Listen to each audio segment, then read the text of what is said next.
आज की कहानी आपको जापान के ओसाका शहर में एक अनोखे डर की दुनिया में ले चलेगी। रात के बाद इस शहर की गलियां सुनसान हो जाती है। हवा में ठंडक और अजीब सन्नाटा फैल जाता है,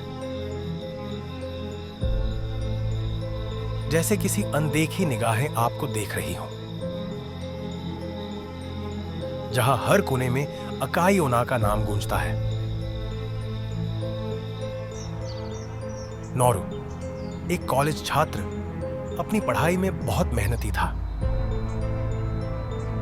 दिन में वह क्लास जाता और रात में लाइब्रेरी में पढ़ाई करता, किताबों में खोया हुआ। एक रात लाइब्रेरी में पढ़ते पढ़ते नोरू की आंख लग गई।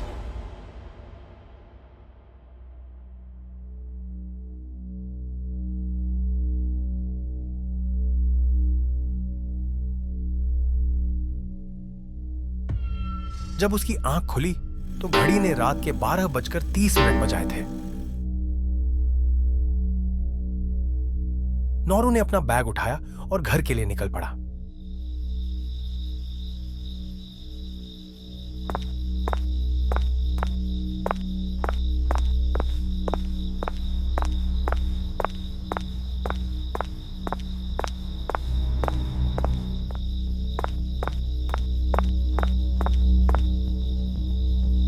घर जाने के दो रास्ते थे, एक लंबा लेकिन सुरक्षित और दूसरा छोटा मगर सुनसान। जल्दी घर पहुंचने के लिए उसने वही छोटा रास्ता चुना जो उस पुरानी गली से होकर जाता था,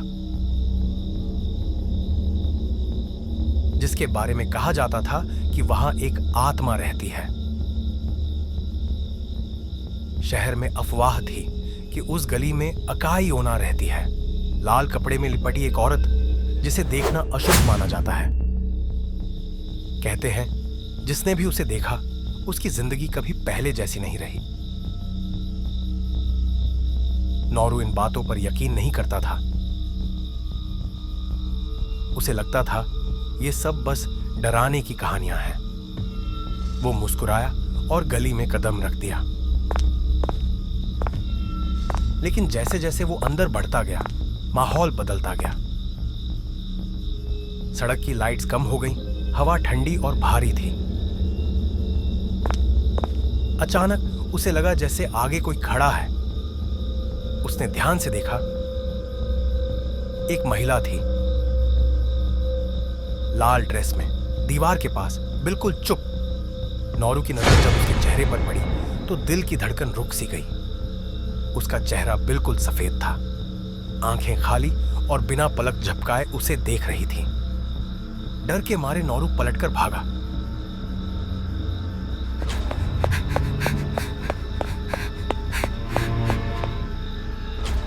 वो घर पहुंचा, दरवाजा बंद किया और बिस्तर पर गिर पड़ा।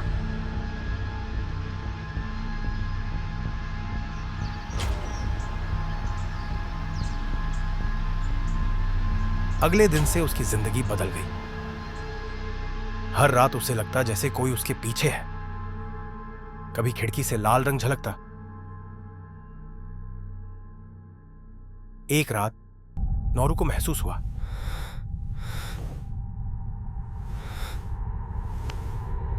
कि किसी ने उसकी चादर खींची। उसकी आंख खुली।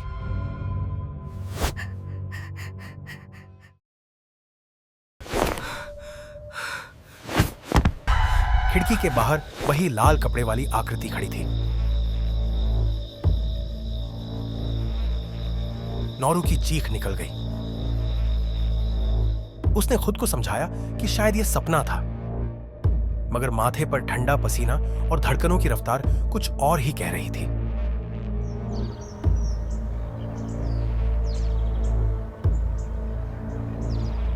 सुबह नोरू बेहद थका हुआ दिखा। आंखों के नीचे गहरे काले घेरे थे।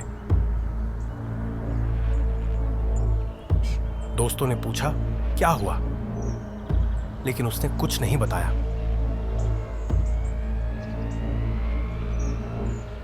अब उसके चेहरे पर हमेशा डर और बेचैनी रहती थी। हर शाम अकायोना की झलकियां बढ़ती जा रही थी।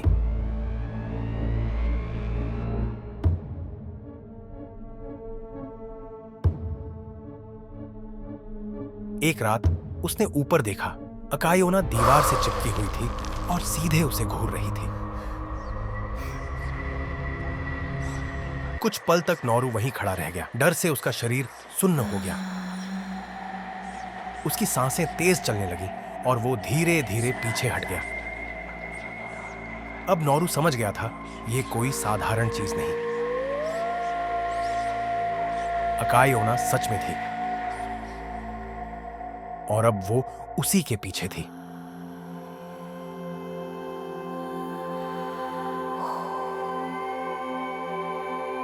एक रात अचानक ठंडी हवा का झोंका अंदर आया। कमरे का दरवाजा अपने आप खुल गया और उसी पल नोरू ने महसूस किया किसी ने उसके कंधे पर हाथ रखा है। आईने में देखा, अकायोना उसके पीछे खड़ी थी। चेहरा सफेद, आंखें खाली और होठों पर हल्की सी मुस्कान।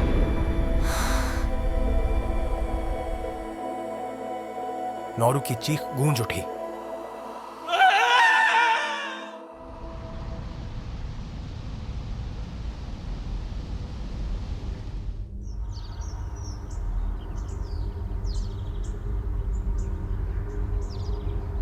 सुबह जब दोस्त पहुंचे तो उन्होंने देखा घर का सामान बिखरा पड़ा था और नोरू गायब था। उस रात के बाद नोरू का कोई पता नहीं चला। लोग कहते हैं वो कभी वापस नहीं लौटा। किसी को नहीं पता कि उस रात उसके साथ क्या हुआ। वो रात नोरू के जीवन की आखिरी थी।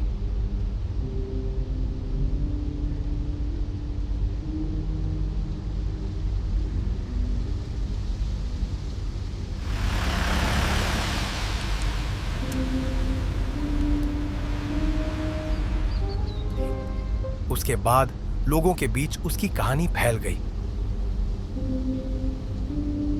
अफवाह है कि जो भी अकायोना को देख लेता है उसकी जिंदगी हमेशा के लिए बदल जाती है, या फिर वो रहस्यमयी हमेशा के लिए गायब हो जाता है। पलटकर मत देखना, क्योंकि शायद अकायोना तुम्हें देख रही हो।